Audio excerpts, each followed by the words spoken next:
Something that's very interesting is the financial crisis of '08, the subprime mortgage loan crisis. And, I've been watching some movies on it, some, congressional testimonies.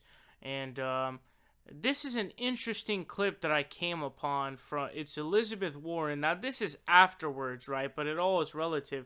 This is in 2013, but it's all relative. Basically, I believe, so there's definitely a questioning of the Fed chair. I don't know if she was the Fed chair at the time or if this was when she was being, going through the process. Her name is Janet Yellen. And, and what you're going to be seeing here, Elizabeth Warren talking about, is how basically we're going into the same whole too big to fail, basically, situation yet again. Check this out, and then we're going to talk about it. In other words, break up the bank so that it could be more easily liquidated and not pose a risk to the economy. So let's consider what happened during the Lehman Brothers bankruptcy in 2008.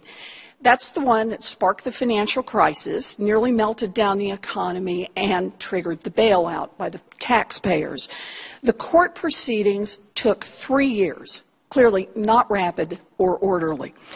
But Lehman was tiny compared to today's biggest banks. When it failed, Lehman had $639 billion in assets. Today, J.P. Morgan has nearly $2.5 trillion in assets. That's 4 times as big as Lehman was when it failed. Lehman had 209 registered subsidiaries when it failed. J.P. Morgan, I really almost couldn't believe this when I read it. J.P. Morgan today has 3,391 subsidiaries. That's more than 15 times the number of subsidiaries that Lehman had when it failed. 3 years to resolve Lehman. Now, J.P. Morgan has filed resolution plans in each of the last 3 years, and the Fed hasn't rejected any of them as not credible. Given our recent experience with the bankruptcy of Lehman Brothers, can you honestly say that J.P. Morgan could be resolved in a rapid and orderly fashion as described in its plans with no threats to the economy and no need for a taxpayer bailout?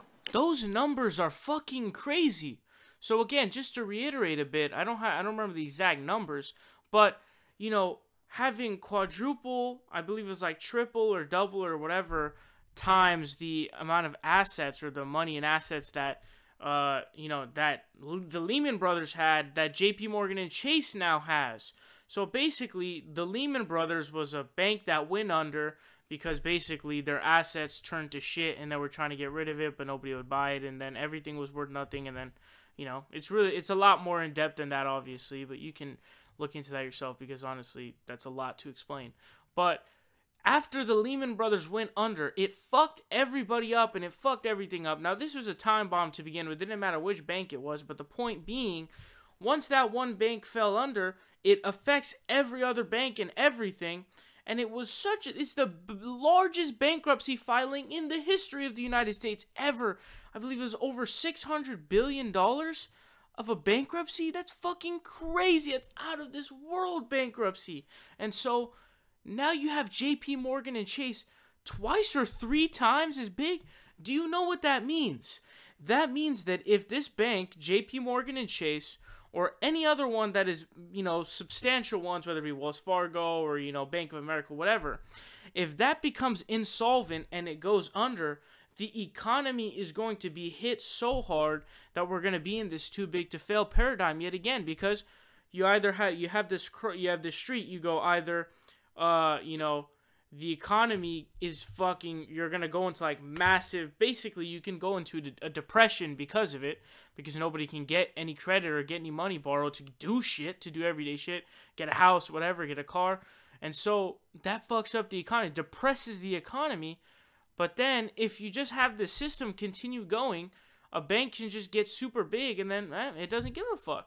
And part of the Elizabeth Warren explains, part of the Dodd-Frank regulation was supposed to be that you're supposed to make sure that they have like this liquidation plan so that if in the time where they're fucked, they can liquidate it quick enough and in a way where it would not result in the crash of the economy. But it doesn't look like that's really being followed through. And also, again, I can't stress enough how much we need the reinstatement of the Glass-Steagall Act, which would separate commercial and investment banking. That would be a huge way to make the bank smaller. All the bank mergers that happened after the crash really fucked shit up. And this is really scary because, again, if one of these banks fucks up, just one of the big banks, Wells Fargo, Bank of America, JP Morgan Chase, and there's only a few of them that big. I don't know any other super big ones I can think of off the top of my head, other than those three as the ones that remain that I've seen. If one of them goes under, the economy is going to get hit so hard, and then you're going to be like, holy shit. We either bail them out, and now we are stuck in this paradigm, or the economy basically gets depressed. So you need the Glass-Steagall Act, and you need to have breaking up of the big banks so that they can just say, oh, well, we're so big, basically the taxpayer is going to have to bail us out no matter what, because if we go under, the economy is going to get fucked in the asshole. So this is really crazy. I mean, let me know what you guys think. This is pretty scary. Support independent progressive media by leaving a subscription down below. Leave a like and share the video. Help us out on Patreon, or you can donate in other ways. Links are in the description down below. We are fighting Trump tooth and nail, and we will continue to do so with your help.